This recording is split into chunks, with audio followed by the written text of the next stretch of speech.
you have anything fun you want to do for an intro? No, nothing that comes to mind. I was just going to say, yeah, I think this is the most geographically close we've ever been, with you being in Oregon most of the time, and then, of course, Tennessee, and with me in Michigan. Ohio is like the closest I think we've ever actually been. Yeah, this worked out really well. So this is my first time getting to meet Devon Eckhardt live in person. Yeah, we don't really run in the same circles outside of Instagram and mock pages before that. Rest in peace. Mock pages is the platform I probably miss the most in terms of, well, both the nostalgia, early development of our hobby on display publicly, all the great feedback, but then also just the format, being able to share pictures and details in that way. It's just never been quite the same on the big tech platforms. Yeah, I was going to say, I think one of the things I appreciated about mock pages the most was that it was very Lego oriented. It was set up by a guy who had a passion for Lego builds, and so everything about the site was geared towards sharing Lego builds, whereas something like Instagram or even Flickr, they're great, but they're not Lego oriented. So, speaking of mock pages, we actually go back a little ways on mock pages. I didn't know you as Devon back then. I knew you as Victor Vorchevsky. Am I getting that right? Oh yeah, I'm sure. I don't know. I came up with it when I was like 10 or 12 years old after playing Call of Duty a bunch and hearing all the Russian names of all the bad guys. I was like, oh, those names sound so cool. All those accents. Right, and so I'm like, all right, if I'm going to make a screen name, on the internet, let me make it one of those cool Russian names. Yeah. So, well, actually, I should say the way I spelled it. Now that I'm older and understand like how the names work, it was actually the Polish version of that name with the SKI. Whereas, but I thought it was Russian. So I could not accurately spell it correctly, but it just sounded right. It was fun to say. And that's what I liked about it. So back then, my earliest days of mock pages, I had the Vizor 1961 Scorpion machine pistol as my avatar, my user icon. I think you had a gun, mock, as your icon as well. Sorry if I'm putting you on the spot. No, that's all right. Yeah. I was like on Facebook, you get people who change their profile picture every month. That was kind of how I was with mock pages. Gotcha. Anytime I came out with I posted a new Lego creation. I'm like, oh, I want to put that up there. Or like if I watched a TV show and there was a really cool character, I'm like, oh, that's going to be my new profile picture. Yep. So, I don't remember. It probably was one of my Lego guns. It probably changed up quite a bit. Yeah. That variety is good. And we had a variety of people on there, and I feel like there's slightly fewer gun builders around now. So what would you say is one of your favorite parts about interacting with other Lego gun builders, of which you would be one? Look, I think the most constructive part, of course, is just seeing the way different people build and work. But I don't know, as far as favorite, I mean, getting to meet new people who share that hobby and sorry you missed out on the other conversation that I got to have. I was back in Portland, of course. What's that on the other side of the country? You're part of the club now. Well, thanks. No, it's I mean, but not that you're new by any means, but it's so good to have re-engaged with people I thought were long lost or I had never gotten to interact with personally. No, I certainly. I mean, that's I think what I would say is my favorite part of interacting online with people in the Lego gun building community is that, I mean, even saying that, it's not just the Lego community, it's the Lego gun building community. Weapon building. Exactly. It's that building. It's so niche, and so being able to meet people out there who appreciate that niche and who really enjoy building within it and exploring it and trying out different things, just having that community is really, really cool because, it's Lego communities, there's lugs in every state and major areas. And of course, there's Lego stores everywhere where you can go on release days and meet people. And that's really fun. But Lego is so big, especially these days, that there's so many different ways to be a Lego fan, to enjoy the hobby. And that smaller aspect of it, gun building, that's less common to find. And so almost makes it more of a you do get to know more of the people in a more niche genre. There are fewer of you total, so you do have more interaction. Yeah, you get a bit more depth out of each interaction. Yeah. So tell me about your Lego origin story. How did you get into the bricks?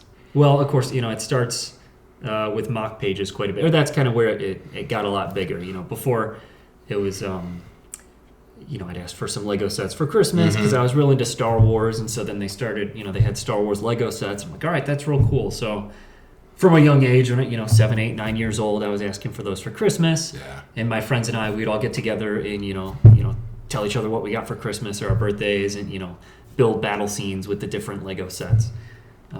But it wasn't until, one of my friends found mock pages and introduced the rest of us to it that I'm like, oh, wow, this is a lot bigger than I thought it was.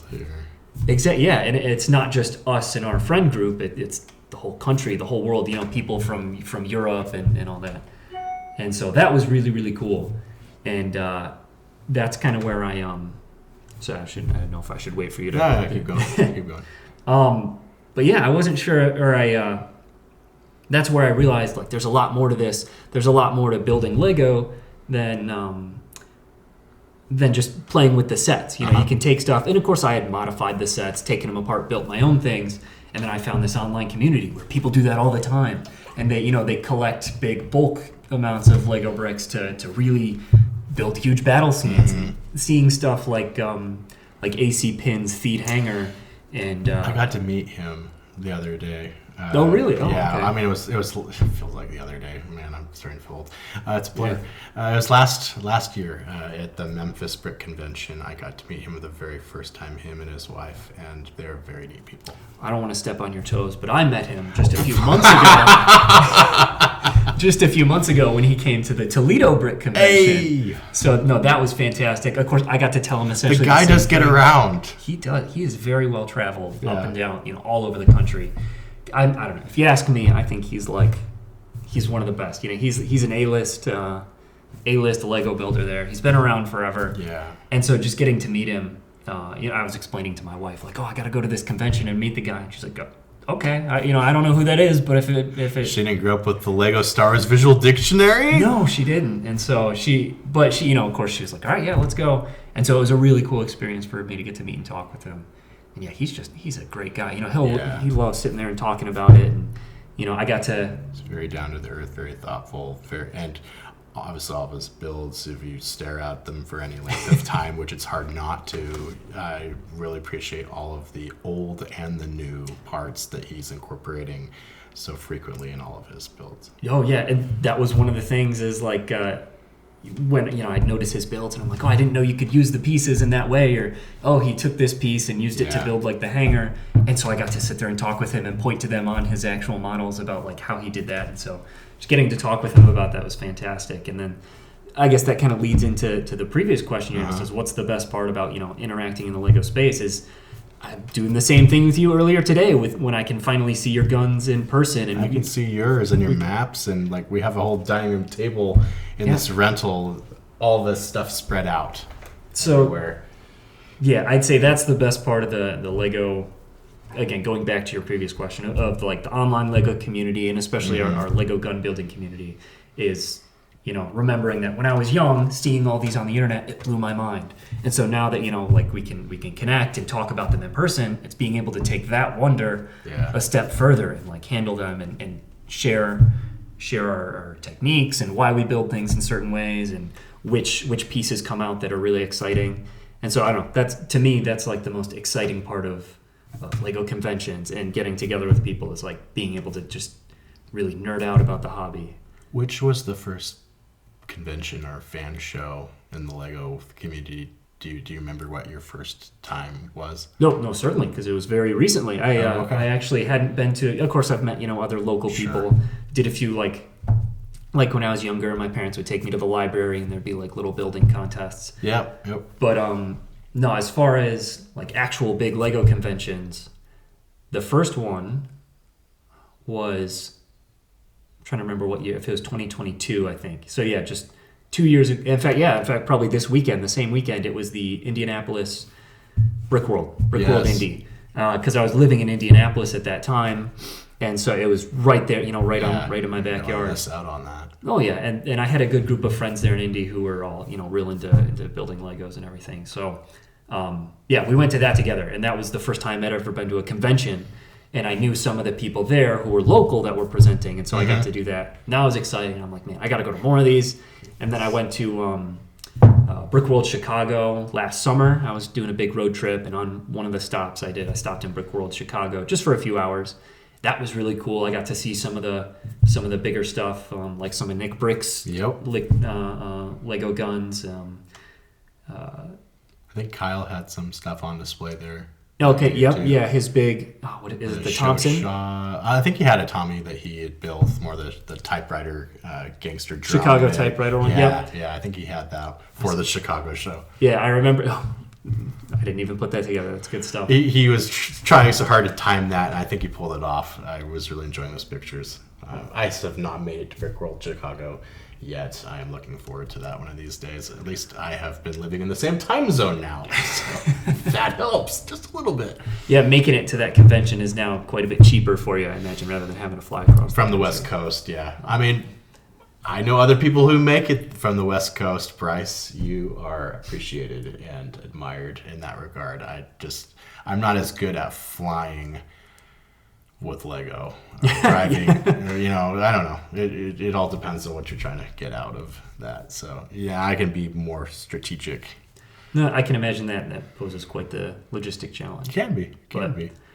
I've never had to make that challenge. I don't have that excuse. I had never taken the time to go out to those Lego conventions until the last couple of years. So some of the other guys have fun stories I've heard of trying to get even partially disassembled, but still Lego guns through the TSA.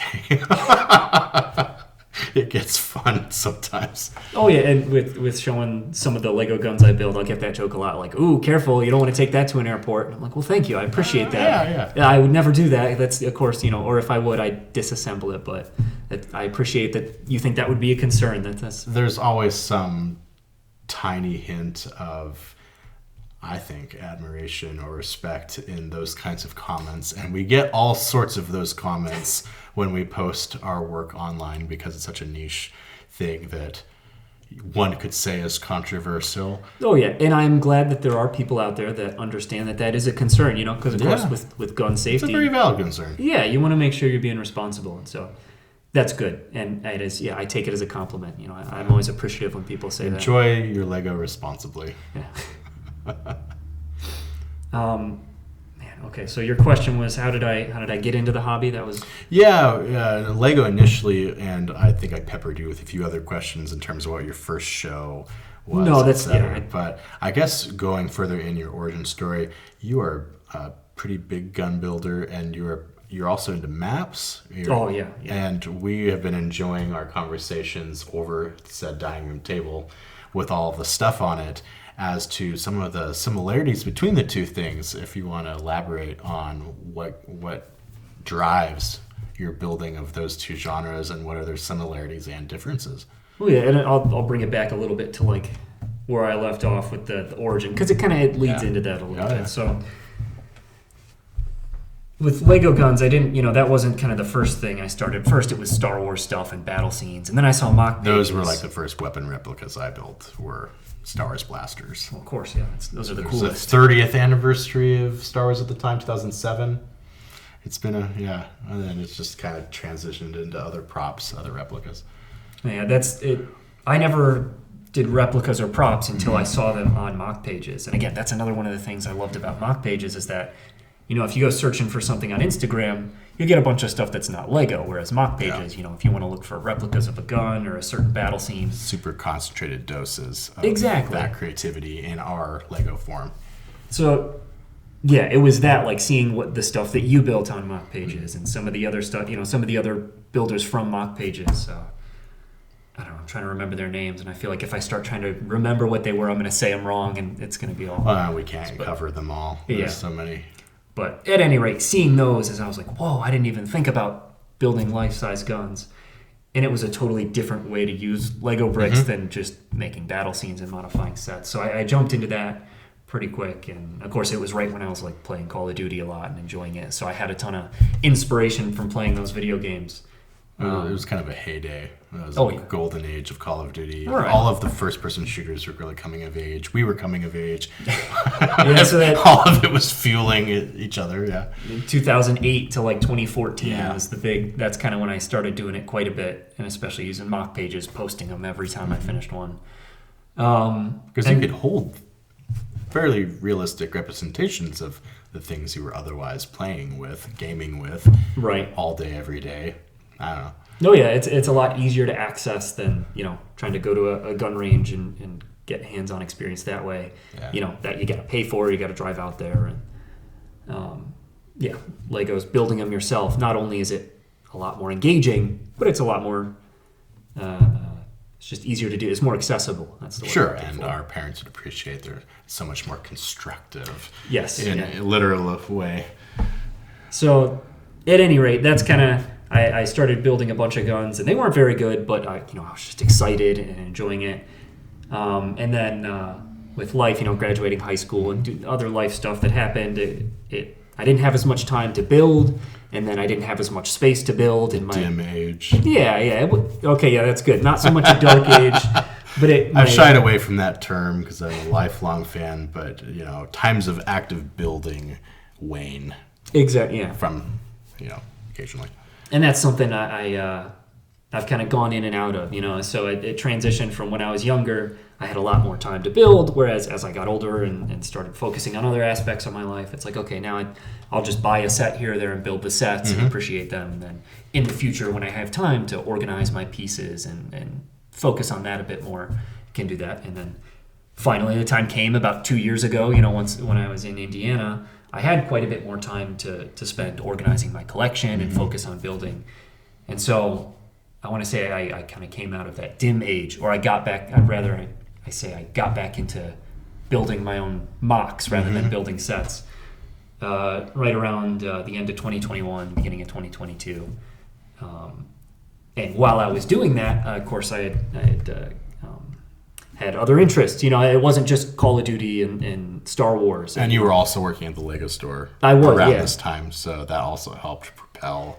That kind of pushed more of. I was a lot more involved in just the Lego community in general, and so I just had a lot more excitement for it and wanted to get back You into. were surrounded by it more, and that kind of helped catalyze, re-energize your passion there. Yeah, no, that's a fantastic way to put it, and so by this point, I developed an appreciation for maps and geography, and that the maps and the cartography was right around the 21, 22. Well, no, it was before that, but I Okay. was getting back into Legos Gotcha. with this new appreciation, with something that had also developed since I was Yeah. just building guns and Star Wars stuff. So then when I got back into it, I started building a few more guns, but then I'm like, well, I love maps. Let me try to make a Lego map. And I had seen a few people in like with the Lego group themselves. They had put out the world map Lego set. True.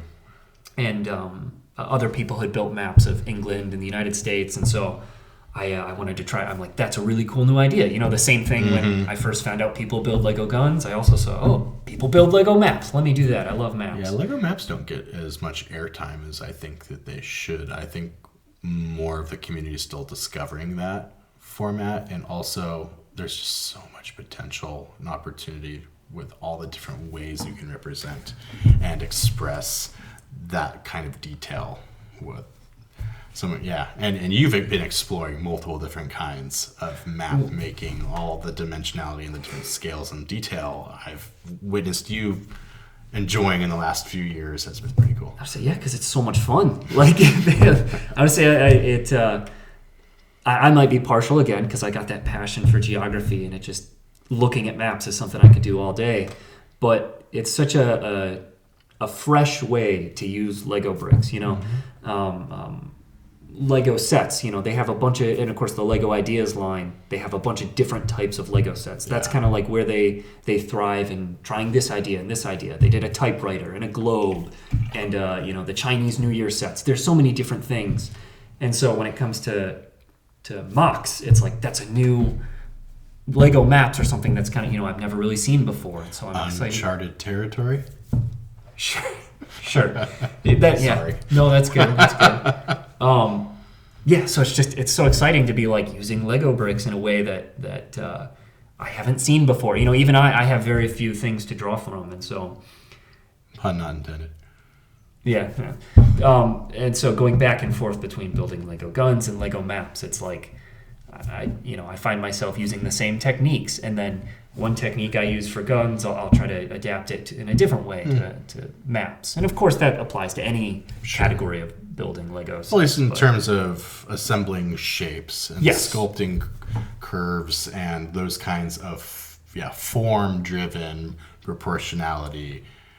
Yeah. Right. So they like feed into each other, I guess is what I'm trying to say. And the way that they kind of work back and forth, it's so much fun. Do you find yourself going back and forth like project by project?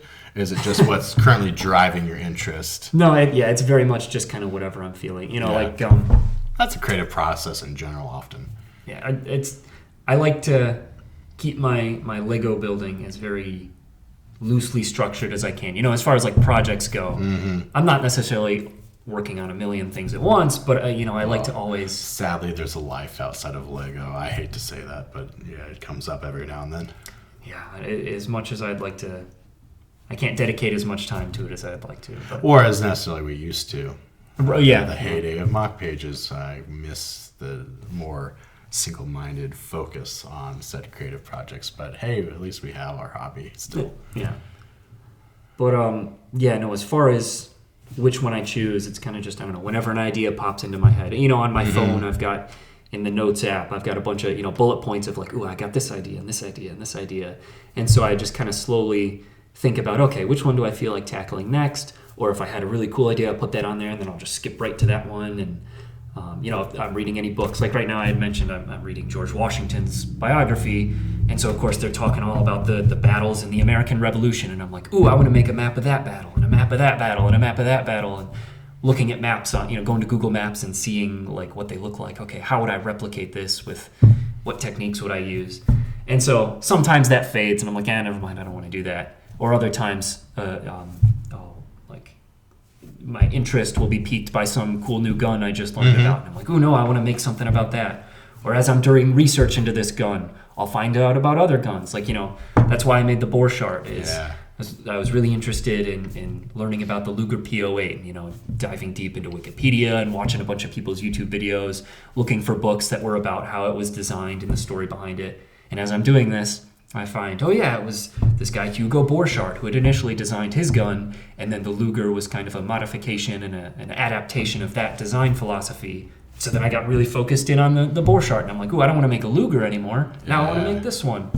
So that's it's very... A lot of people look at all over the our place. Gun models, and they don't necessarily realize that there's this huge angle of interest, at least for you and me, in our approach. We're very aesthetic-driven, realism, form-focused on the guns. We might not have all the working features, but our guns being made to realistically resemble the real thing, especially dimensionally, it has that attribute of you see the evolution between, like, what I'm trying to say in a roundabout way is that it's the history and it's the technological progression, and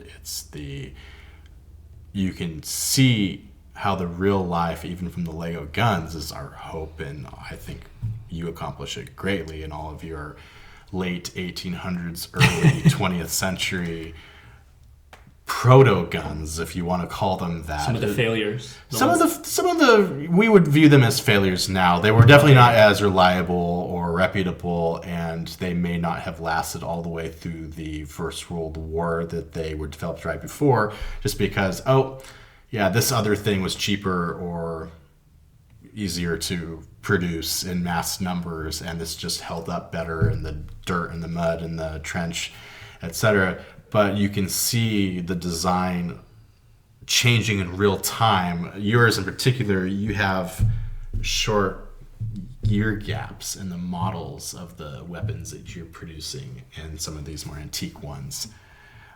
And it's really fun to watch that, like, just represented in your Lego builds. Like, that history take is really strong.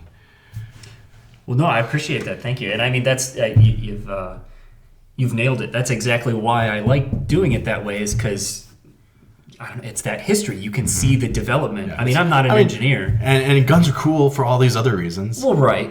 Video games and pew pew and all of that, but you have in-depth research backing your builds and seeing all the iterations and how they changed it and improved on it, and seeing the way different, like some of the, of course, a few of the guns I've built. There's the Belgian one and a German one and a Austro-Hungarian one. And the Europeans say that it's an American thing, this fascination with guns. This progress. I had to get that in there because that's a frequent Facebook comment. That's fair. Although FN, a Belgian company, is one of the foremost producers of firearms today. So At any rate, the facts. Seeing the way each of those different European countries, those European superpowers at the time, took on this challenge of, okay, how can we make a small automatic pistol that we can give to our troops before the next major war? And just me and my own research, I was so interested in seeing each of their different versions from the late 1800s, early 1900s. And as I'm doing that, that's kind of that's the rabbit hole I went down, and I'm like, oh, I got to build these out of Lego bricks, And so then, I don't know, it's so interesting being able to see them. And of course, with guns like that, they're older. It's very difficult to see physical copies of those. So going back to that idea of it's a more accessible way to take a look and handle these guns. Well, building these old guns out of Legos, it's really hard to go to a museum and handle one of those old guns. So. Yeah, they generally don't let you do that a whole lot with the really cool old ones. They don't, no. I went to the Cody Firearms Museum in Wyoming, and as much as I loved looking at them from behind the glass, it wasn't the same. No. So speaking of the physicality of your builds, I almost wonder if that is a similarity. Obviously, maps and 1-to-1 scale handguns are, you could say, a world apart in terms of how much is being represented within the confines of a Lego mock. But would you say that with both the guns, and maybe I'm reaching here, but with the guns and the maps, your opportunity to build them with Lego bricks gives both of them not just hands-on, that's obvious, but you can proportionally see how on a map, normally when I interact with maps, and they're on a screen. I'm dragging in and out, and it's an attempt for me to see where things are in relation to other things. So I know this area. How far is this area? I know from this area I don't know, and I can drag in and out and connect dots, if you will. Is there a sense, and tell me if I'm off base here, but is there a sense that when you do that with a Lego build, a Lego map, you are also connecting dots, studs, if you will, between one area and another area, and you can see how they relate to each other in a physical form differently? No, I would say I hadn't thought about it that. I see what you're saying. I think I see what you're getting at. It's not as hands-on as something with a grip and a trigger that is already human scale. But you can still interact with a physical map. Yeah. And we used to have paper maps where you would draw and write on them and measure distances between them with a legend. I mean, I think that's one of the most fun things you can do in your spare time. So I love doing that. There's a lot of exploration there. Do you find the physicality of building maps with your hands with Lego at all similar to the gun building in that way? In a sense that it's a replica, yes. Because with a map, I'm still using a Lego map. I'm still using another map as a frame of reference, and I'm trying to replicate that map. That's a good point. Still a replica, just a matter of scale. Right. So in that sense, yes. But as far as does a Lego map, when you're building it, give you that same sense of scale and relation to each other as a real map would? I don't know. I think while I'm building it, no, because I'm focused more on the bricks themselves and which piece do I need to replicate this shape? And so I'm not necessarily concerned with that. Whereas if I were building it as a mosaic where all the studs are facing up, maybe that would have a better feel. But and part of that is because just the way I build, I do a lot of things the wrong way first, and I'm like, that doesn't look right, that doesn't look right, that doesn't look Trial right. and error is a huge part of our creative process. Oh, yeah. It's underestimated in terms of how useful it is, and things that we might not end up using in that particular mock, in that particular finished stage, we will carry those into other projects as potential ideas we can use. Certainly. But that, because I don't really get a sense of the scale of the map until it's finished and I feel like I've done it right, while I'm building it, I just know that doesn't look right, and so it's got to be redone. Interesting. Okay. Because and a big part of maps is, a lot of these countries, like with Poland, as I'm building it and building the southern half and the northern half, they didn't really look right, when they were separated, because that's not what Poland looks like. It wasn't until I finished both sides, put them together, and I'm like, oh, okay, yeah, that actually does look like Poland. Okay. I've had experiences where in the past I have built my family house growing up, say, and it's like a 2-story structure and you have all these different rooms. And if I had the actual blueprint to the house, which was an older house, we didn't have that, and I didn't have to measure it and actually build it for myself in Lego form. Yeah, if I had the blueprint, I would know that the backside of this wall is right across from the backside of this other room's wall, and I didn't necessarily realize that this water heater closet was right behind the kitchen until I saw it. Yeah. And going back to proportion, but then it's minifigures, and it's like mini versions, representations of you and your family. And then as a kid, you could play with them, like you could walk them across the house. And I wasn't sure to what extent that might translate into a way different scale map of a country. Say, if you had any of those kinds of moments where you're like, oh, I didn't realize this was like next to now. Okay. Oh, actually, I do. I'm not very good at explaining what I'm going at here. I think I in that sense, like, okay, again, and I'll use Poland for an example, because that's the one I did the most details with. And it's also one you recently visited. Oh, yeah. I went there last May. You have that firsthand, hands-on experience. Well, so as far as how they translate and do you still get that same sense of location, as I was building the southern border of Poland, it's the border is a river, and so kind of seeing how that river and figuring out all the different dips and curves and what do you call that, bends, different bends of the river. I had to keep going back and referencing maps and like, oh, I didn't realize that this country butted up to Poland only that much, and then it's left with this. And so then I'm like, okay, well, let me take this piece apart and rebuild it so that it more accurately reflects, like, I don't know. It was, building it did kind of give me that sense of regional scale and things like that. And then, of course, I built a map of the world and a map of the United States. That was something where getting the Great Lakes right in the United States, and still, I don't think they look as good as they could. They look pretty good. What I saw, work in progress is pretty good. Well, I meant the ones I made last year. Oh, gotcha. Sorry, no, I would say working on another Great Those Lakes look pretty good project, but that one, it's like evolving and quickly at your representation of. Well, thank you. Yeah. Bodies of water. It's a region that's very near and dear to my heart. Yeah. But at any rate, building that in the United States, I built it one way, and I'm like, whoa, that doesn't look right. Why doesn't that look right? And then I looked back at a map, and I'm like, oh, Minnesota's too far south, and Lake Michigan should be shifted. Lake Erie is totally wrong. So it does give me a sense that it kind of things don't look quite right, and so that sense of location. So I don't know if that answered your question. I think it did. I think the process we took to get there was important to what hopefully everybody is getting out of this conversation. I also, I don't consider myself an artsy person by any means.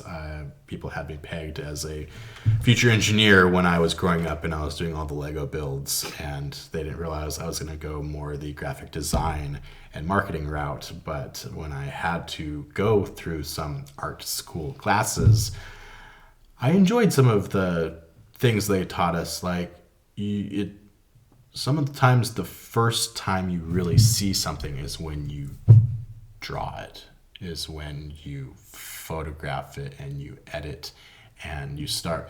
It's that forced re-looking at something over and over again, a reference material, you're sitting there and you're drawing a portrait or you're drawing a still life, and you have to keep coming back to how far up on the apple is this glint of light in relation to the candle behind it. Just a random made-up example, but that it forces you to see things that you might have taken for granted before that were there, details.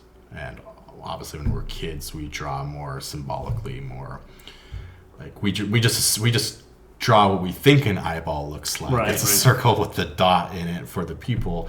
It's not until we start really obsessively staring and hopefully like we start to see things not as lines, we start to see things as reflection of light off of different, I don't know. So Lego starts to become more like that when like we're forced to recreate a map or forced to recreate a gun. Oh, I never realized that the pistol grip of this thing was that long in relation to the barrel, the stock behind it. Yeah. Oh yeah. Yeah. That's I would say when I started building my Glock 17, the very first one that I posted in, well, I don't know if it was the first, but one of the first ones I posted to Instagram. I was building it and I could have sworn it was going to be a slimmer build, used like a 3 studs wide at its widest point. And then, I compared it to one and I was looking at it and using the measurements and I'm like, no, it's bigger than that. And it, it surprised me. And that's kind of something. You needed that as a starting point. That exactly. Assumption, that expectation. But then all the older European guns, you may or may not have realized just how petite they are, intricate and thin in respects to when compared with the newer. Right. Double stack, full bore, whatever. No, certainly. And that's kind of something that that also kind of drives, it's another thing that pushes me where I want to go. Like, okay, if I built this gun and these things surprised me about it, well, like, the width of the Glock 17, let me look at how, like an older gun, that's kind of what steered me first towards going towards older guns. Is, I didn't realize how much smaller they really were than modern guns. And then, I built a Browning high power and seeing how that was a bit bigger than I thought it was going to be. And just, all these things, building them out of Lego bricks, it kind of... Putting them next to each other, Lego builds completed too. You just get to know the real one all the more from the research you have to, that you get to do because of the building project. Right. It's pretty intricate. And I guess, again, circling back to that, doing less functioning parts and more aesthetic parts, more, trying to replicate the look of a gun rather than the function of a gun, or, like making moving parts. That's one of the reasons why I love replicating the aesthetics of a gun, is because it teaches me more about the dimensions of it. And when I put those constraints on myself, when I'm telling myself, like, okay, I want to make it as close to the size and make all the bevels and things like that. I want to make all the changes in width as accurate as I can. Then it forces me to do a lot more research and learn more about the gun itself. And I don't know, I think that's one of the things why I keep going back to building guns. And when I choose the next gun that I want to build, it's because there was something about the previous one that interested me and took me by surprise that made me want to steer into this next one. And see how close you could get to it with the Lego versions. That's a fun challenge. And yeah, there is a world of difference between building a gun that's 4 studs wide at its widest point and building a gun that's like 3 studs wide at its widest point. The techniques you have to switch to are completely different. And so then that also, it forces me to try new things and work on different ways of building things. And I don't know, yeah, it's just that winding path of trying new things. So the Lego company, Lego Group, has done a few sets and gifts with purchase items that are map related. If you know early Lego product history, you could also say that they've done a few gun toys, but not anything real recent. Of course not. I've read your article. That was an interesting one. That was cool. That. And so my question would be official Lego set wise. And also you're a Lego store employee up until recently. So when you're buying sets, what are your favorite themes or ones that you find yourself buying more or less frequently. So first and foremost, Star Wars. Yeah. Always, that's always going to be the number one. It always has been. It just, it was a part of my childhood that never went away. And this year marks the 25th anniversary of Lego Star Wars. Yeah, as a 99. theme. Yeah. So, I don't know. And part of it is because there's a huge Lego Star Wars building community. People who are not just build custom Lego Star Wars mocks, but also are just really into the sets and leaking, well, not leaking, but talking about the leaks of new Star Wars sets that come out. And so there's just a lot of excitement around that, that sub-theme. Well, I guess it's a major theme. Community. Yeah. Creativity there, yeah. So I think that'll always be my favorite just because, the hype and the history and the, the nostalgia. However, as I got more into geography and learning more about social studies and history, of course themes like the architecture sub-theme, and anytime they do something like building something historic like the Colosseum or the Statue of Liberty, the Empire State Building, things like that, always humongous Eiffel Tower. As much as I wouldn't shell out the $600 to get the Eiffel Tower. There's always deals on these things. That's true. There are always deals on these things. Just it have to is- look for them. It's still really cool to see that they make those and see how they work. Those are so like when you say what are some of my favorites. Yeah. Seeing those history and geography ones are really cool, and especially the architecture line. Oh my goodness, that is such a cool theme. Not only for the historic aspect of it, you get to see the different buildings that each city has and compare them and see the sizes. But technique-wise, especially if I'm building, Lego pistols and they're really small, compact builds that require all these different shapes and curves, that's where the Lego architecture theme and, of course, Speed Champions. That's probably my favorite one. In terms of the new parts that they give us, the new techniques for how to so tightly orient within a half plate thickness, upside down, stud. I could go on. No, I stud can, versions. Yeah. That's exactly what I'm talking about. I'm not a car person by any means. I don't know much about cars. But I'll buy those. But I'll buy them as soon as they come out, or before they're supposed to come out. I'll buy them when I can find them. And it's just because of the techniques that they pack in there and the new, how they're able to connect bricks in new ways. So that's what I love about Speed Champions and architecture is just how they do that. And then outside of that, working at the Lego store, it was part of my job to learn more about the different themes and market product them to knowledge. people. Yeah, and learning, if someone comes in and they're excited about, a certain the Friends theme or the Ninjago theme or something, or even some of the Disney themes, like I have to learn what those people like about them so I can relate to them and and answer any questions they might have. So working at the Lego store certainly gave me a much greater appreciation for all of the other themes that Lego offers, and so. I don't know, I've learned to appreciate each theme for what it is, and there's things that I love about each theme, but ultimately, Star Wars, architecture, Speed Champions, those are the coolest. And then ideas, we got really great stuff there. Yeah.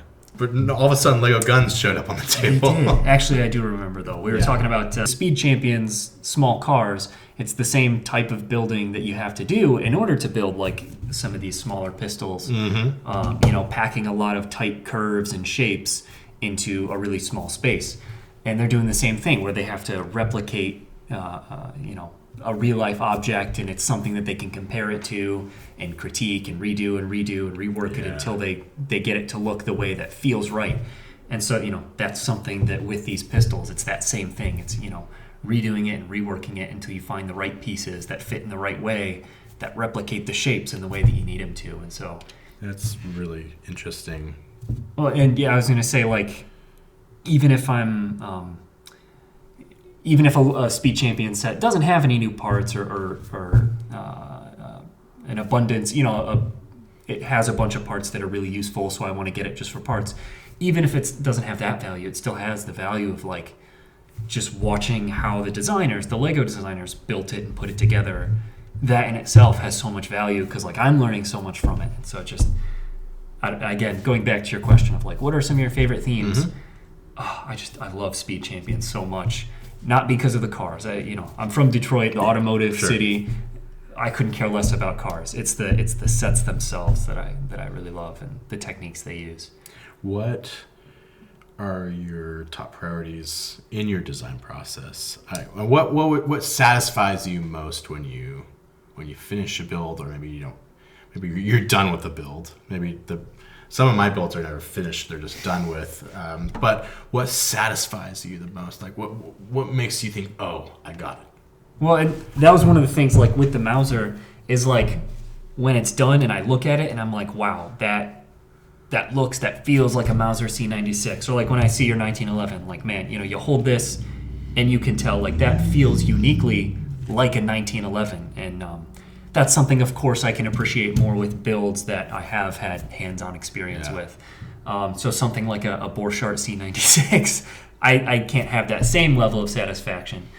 So I don't know. I guess it's just when unless you're Ian McCollum, Forbidden Web. Yes, that guy. Yeah, or gets his hands on all of them. But yeah, the guy who's the other YouTuber who's the keeper of something at the Royal Arms Museum. Yes. I think the two of them actually partnered recently. They have a website together.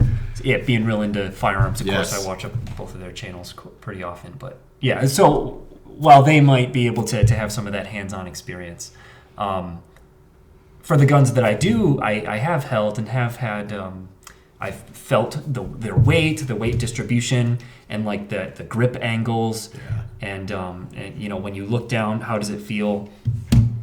When I can replicate that really well, that's what really satisfies me. That's one of the reasons I really like this Mauser, is because like the width, how I built it. My design philosophy for this one specifically was making the width just right, making sure it wasn't too thick or too thin, and making sure that I got the angle of the grip here. The angle of the grip here just right, so that when you hold it, you're holding it at the same. It's got that same grip angle as a real Mauser does. Natural point and shoot. Exactly, yeah, and I don't know. That's my main focus of anything I build. So with again with older guns, I can't do that as much. I don't want to say they're less satisfying to build, but my satisfaction comes more from, did I replicate this picture of the gun, the gun? What do you have it to compare to? Exactly, like, yeah. You know what a Glock or a Mauser C96 or a 1911 might feel like better than I do, because I think you have more hands-on experience with some of these, as limited as you might consider it. I mostly have the pictures and the videos, but it's just like, what do you have to compare to, and what's that confirmation like when you pick it up? You're like, oh yeah. Is this a real replica of a Mauser or a 1911, or do I need to keep working on it? Yeah. Like so when someone like you, who has had a little bit more 1911 experience than me, picks that up and is like, this is right, then that makes me feel really good. Well, I'm happy, and you should feel good, because I'd say especially just this front part of the grip here, with how narrow and how rounded off it is. That was fun to put together. It not only does it look accurate, but it feels accurate. Thanks, like with the dovetail grip here at the bottom, at the back of the grip, like that. Just if you've held a 1911, if you get this replica, like it feels exactly the same. I don't know if I'm just not explaining it well. Nah, that means a lot. Or if it can't be put into words very well, but it feels like a 1911, and so that's something that I strive for that with all my builds. So yeah, you should be proud. Thank you. Yeah, so you are definitely, and I think you're a kindred spirit, where the aesthetics, where that level of attention to detail, and so I often frame the design priorities in the sense of, like, for me, aesthetics would come first, and I think you would share that. But then function and durability, like those have a slightly different mix for you. Like, I think, and correct me if I'm wrong, the aesthetics, then the durability, then I think I would probably share that with you, but. Like tell me more about how do you balance those? Well, so of course, like you just said, it's the aesthetic part of it comes first, because I'm again, fascinated by how you put these together. Like, it's really good. Well, right. With what I'm looking for is that when I hold it, does it feel like the gun? And one of the biggest parts of that, tactile. And where does tactile even fit into my former 3-part framework? well, I would even consider is that. Is that form or is that I mean, it's a function in a way. Yeah. How it functions in the sense of how it feels. I consider it part of the aesthetics because how a gun looks is going to, when you take, because that's the first sense that you have of it is what do you see? Yeah. And when you first lay eyes on it, do I know this is a 1911 or a Mauser, or can I not really tell what it is until the person who built me told it or tells me what it is? So I feel like when you're making it feel right, that's part of that. Like, can you pick it up and know that it's a 1911? That's part of the aesthetic of it. That's part of the overall sense of does it as accurately represent what it's trying to represent or replicate as it can. So I would consider that part of the aesthetic rather than its own separate thing. Like, I wouldn't consider it form or function. And again, I don't know. I didn't come up with that three-part thing. Well, yeah, that is my constructed model, which I think you just blew my mind a little bit. I'm going to use different language than what you used because you said it's aesthetic, not form. I would disagree. I almost wonder if you swap those. So aesthetics, and this is a work in progress right here. I'm so glad we're having this conversation because I'm going to retool my model, let's do it. my conceptual model here. I would propose, and maybe I'll even update some of the articles and language I have on my own website because this is like real-time refinement of the abstract model itself. Right. I would say that aesthetics is visual, but form is inclusive of visuals, but form would also, form being the matter, the mass, the stuff, the sculpted shape, is also inclusive of the other senses, not smell, but how something feels is also a form factor. So form would be more inclusive of both sight and kinetic. It's the tactile sense. It's how it feels. Form would include both of those things. And so I think whether or not you agree with form versus aesthetics as a semantic, for me, I think you just expanded my understanding what form is. And so form now for me includes that tactile, hands-on, how the thickness and the curvature and the smooth texture, all of those elements would now be included in form. And so you would then, maybe this is my language but not yours, but you would subdivide form into aesthetics and the tactile. Yeah. And that's fascinating because we both share the overarching form, which generally is how it looks, if not how it feels. And you are focusing on a very particular aspect of what we would broadly both share as our top priority. Does that make sense? Yes. Okay. I think you just blew my mind and you just expanded my... Well, no, I think I understand that the reason we had that difference in understanding is because of my lack of artistic I wouldn't say that. knowledge. Well, okay. We have different terms we use for what we both already work with very closely. I feel like I kind of I stumble my way to that. Like when I say I focus more on aesthetics, I don't really know what that means. I just know what it feels like. It can mean a lot of different things to a lot of different people. People in the art space would take issue with how I would use it. Well, okay. In the Lego space. I have very little experience in the art space. I have very little artistic talent or background. And so as much as I want to I would also say that about myself. It's how we use it. So, but I'm just kind of disregarding that and just, I don't know what it means, but I know how it feels. And if it feels right, it feels right. Then it's on. And then you know it's right. And that's with one of the reasons I like replicas is it gives me if I don't have something to start from, if I don't have something I'm trying to replicate, if I don't have a frame of reference, then I just have to use my own ideas to try to build something, and I can't do that. I don't have the maybe it's not that I can't do that, but I don't have a desire to do that. Whereas if you have a frame of reference, if you have something you're starting from, something you're replicating, it's almost like having instructions because you know what you're working towards, and when it looks You have a right, target to aim at, and That's- know whether you've hit it objectively measured. yes, Yeah. that's a better way to say it, or a more concise way to say it, I guess. So that's one of the things where, like, when I'm building these, it's very iterative. It's very like, okay, let me just build it. Nope, that didn't work. Let me take off the parts that didn't work and retry. Yeah. Take it apart and retry. And it's because, again, it's that idea that when it's not right, it's not right. And I don't know what's making so it not right. rewarding when it is right. But yeah, oh yeah. And I just gotta keep at it until it does work. And I don't know, I think that's one of the reasons I like guns especially too. I mean, of course, for their historical significance, and it's just one of my interests, and I love learning more about them. But because pistols, especially because they're small, they're more manageable, and there's more.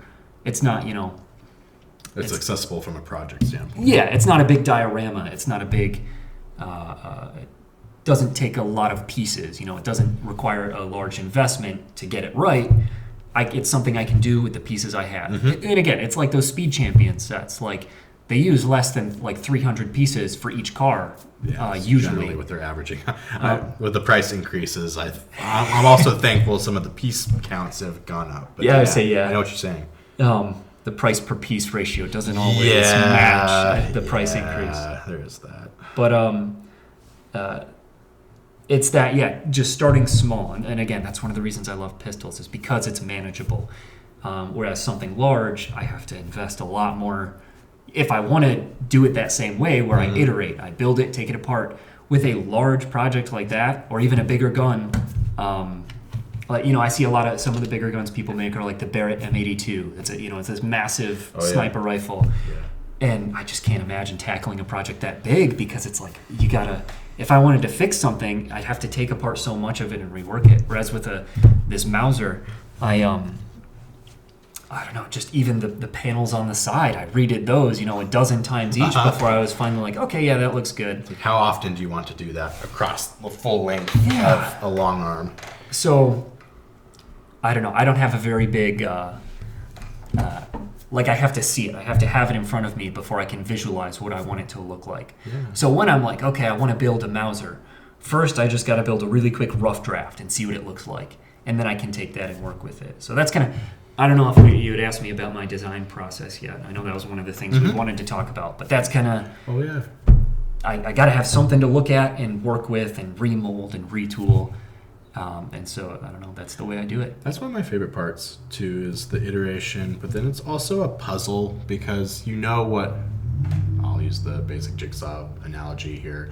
You know what the final picture is supposed to look like because it's on the box. Or in our case, it's a real gun. Yeah. You want the Lego one to some degree, hopefully more and more as you go along. You want the Lego model jigsaw pieces in the analogy to form the full picture of the real gun. And so, where was I going with this? I think that where I was taking that analogy is it's a puzzle. It's rewarding when it's all put together and it resembles the real thing. It's that tweaking, it's that shifting the pieces around until they click. Yeah. That is so rewarding, from the mental exercise, the trial and error, the more or less methodical retooling of the what is the term, bricolage. The Europeans have this. No idea. Again, No. it's artsy talk. Take it for what it's worth, as somebody who's had just enough exposure to it, coming from the design, sort of the art, definitely the marketing realm, trying to apply language, verbals to the visuals of plastic toy tricks. Just as a way to, what am I doing here? But you don't need that. It's just, as somebody who's trying to catalog the process itself, because I love the opportunity to have these kinds of conversations. Everybody has a different angle. So how can I differentiate your angle from mine so that I can better understand yours in comparison? And so hopefully we both come away with the best of our respective worlds. And how can we replicate the real world? Yeah. Because if you look at, again, going back to real art, there's There's different styles. There's different ways you can render a map. Do you want it to be more colorful? Do you want it to be more like pop culture, vector, cartoon shapes? My language is failing me here. No, you're good. Do you want it to be more granular realism, or do you want it to be more symbolic impressionist surrealism? I'm throwing all the words and seeing if any of them stick. No, you're good. I get what you're saying, and just thinking about other people in the Lego space on Instagram. You know, I can, as you're like talking about impressionism versus realism, it's like people pop into my mind. Oh yeah, I would describe them as more impressionistic. Them as more realistic and gritty. And we were talking about some of the more rounded, curved elements that, if possible, we try to use. If Lego has an existing curve, that's the right angle. It's the correct curvature, then we try to use those wherever possible because it looks more natural. It looks like a smoother, more refined, more tailor-made way to represent an element versus if it's one of my larger guns like my Tommy gun stock where the shape is changing constantly throughout. The real one, I have to more jagged stair step the Lego parts, and it doesn't look as natural to fit that. But that's a whole other style as well. People like Grant Davis, for example, if any of you follow his work in terms of the organic boulders that the man puts together from prefabricated wedge compound convex wedge shapes the Lego has made. Some of the older cockpit pieces, but in solid colors, solid grays. You put those together. I would check out Mr. Grant Davis's rock work there. When you can find those, long story short, when you can find those existing pieces in Lego's parts library that it fits. And then it looks so smooth, like you have accomplished in these. It looks so smooth. And it feels so smooth, going back to more broad form, the way that fits in the hand, and it's solid, and it just, the texture, you kill it. Well, thank you. You killed it, Devon. No, that's, I think that's something that certainly adds to that level of satisfaction. Like even when you're building a replica, like of course the finished product is what your goal is, and when that looks good, it's great. But there's all those little steps along the way where when you can find the piece that just works, you know, if you've taken it apart and retried it several different ways, once you finally do find the way that works, you're like, oh yes, this feels so good. And it's like solving a bunch of little puzzles until you finally solve the big puzzle. And so it forms that greater picture. Yeah. Whether you're zooming in on it or whether you're standing back from it, then it really looks like a real gun. Yeah. And so how would you recommend if somebody wants to get into the kind of building that you do? Like, where would they start, or what inspiration or resources might you send their way? Or what would the Devon of yesterday, or how would you tell your past self to, hey, go look into this?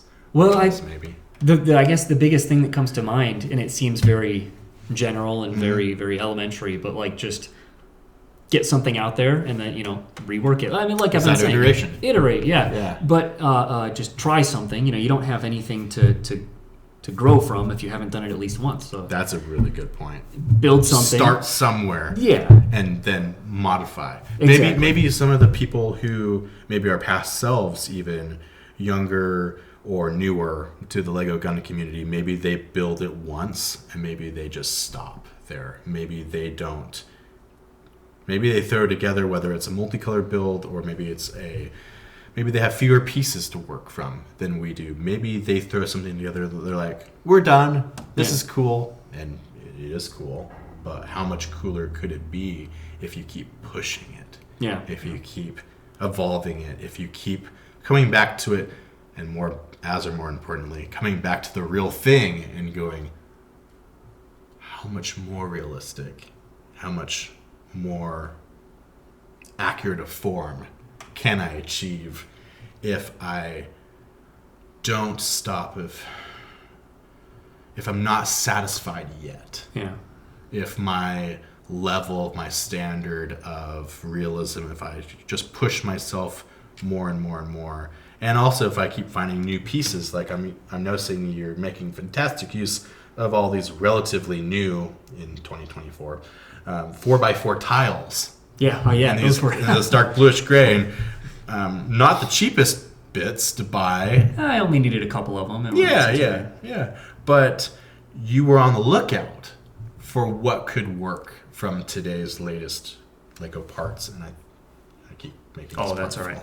That's a part I could do to iterate on and make a little more stable. Right. Yeah. It's just we keep coming back and we keep pushing the envelope, and we keep finding newer and cleaner, and ultimately, with your work, it's more and more compelling. I just am inspired by what I'm seeing. I keep knocking this part off. It's me. It's not you. No, it's user error. Well, thank you. No, I appreciate that.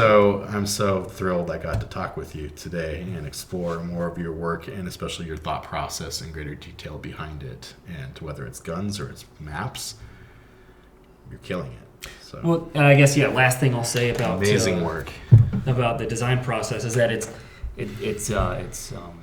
come full circle now here talking with you, because some of the guns I saw on mock pages were yours, and those were the ones that inspired me to get started, and yours among others. But honored by that. Yeah, that we got to run in the same circles even back then, even back in the mock pages days. I feel like your aesthetics first design philosophy was kind of the one that I latched onto the most and thought, okay, that's what I want to replicate. And so kind of that's makes sense. That natural journey was, coming back here and having this conversation of, okay, we realize that that's something we agree on and prioritize as our number one. Whatever form that may take. And textile, aesthetic. As it continues to grow and divulge into different aspects of the form, it's still that same sense of, does this look right? So, all right. But such a pleasure and a privilege. Certainly, Thanks Hope we will get to do this again. Definitely, Now that we're a bit closer geographically, we can attend some of the same conventions. I'm just about to move to Missouri from Tennessee, so I just got a new job there, and we're coming back from this rental here in the next few days, and then the moving process. By the time you watch this video, maybe I will even have moved. So.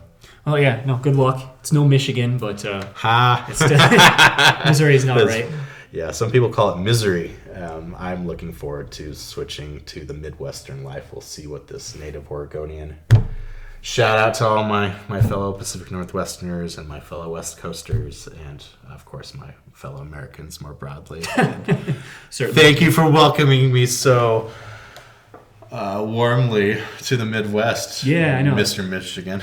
It hurts a little bit to have to come to Ohio, but round on the ends and high in the middle. We had some tornadoes here last night. It's been a fun little trip my wife and I have had in this area. So, yeah.